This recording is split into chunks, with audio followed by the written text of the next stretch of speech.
বিশ্বকাপ ঘিরে আবারও আলোচনার কেন্দ্রবিন্দুতে ফিফা। টিকিটের উচ্চ মূল্য, যাতায়াত ও আবাসন ব্যয় নিয়ে আগে থেকেই সমালোচনায় ছিল সংস্থাটি। এবার নতুন করে বিতর্ক তৈরি হয়েছে স্টেডিয়ামে পানি বহনের নিয়ম নিয়ে। সম্প্রতি ফিফা জানায়, যুক্তরাষ্ট্র, মেক্সিকো ও কানাডায় অনুষ্ঠিত হতে যাওয়া 2026 ফুটবল বিশ্বকাপে দর্শকরা নির্দিষ্ট শর্তে একটি নরম প্লাস্টিকের পানির বোতল সঙ্গে নিতে পারবেন। বোতলটি 20 আউন্স বা প্রায় 590 মিলিলিটারের হতে হবে এবং সেটি অবশ্যই সিল করা ও একবার ব্যবহারযোগ্য হতে হবে।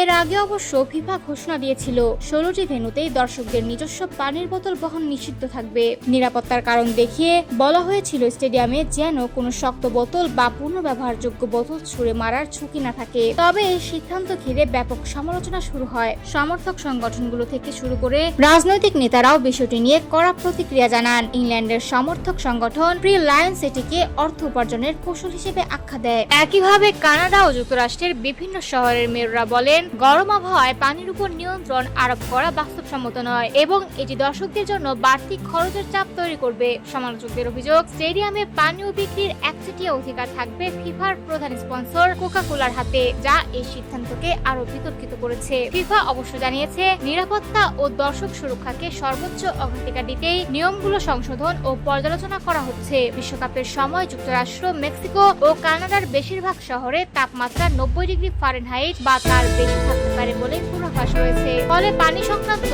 এই সিদ্ধান্তকে অনেকেই গুরুত্বপূর্ণ জনস্বাস্থ্য ইস্যু হিসেবেও দেখছেন।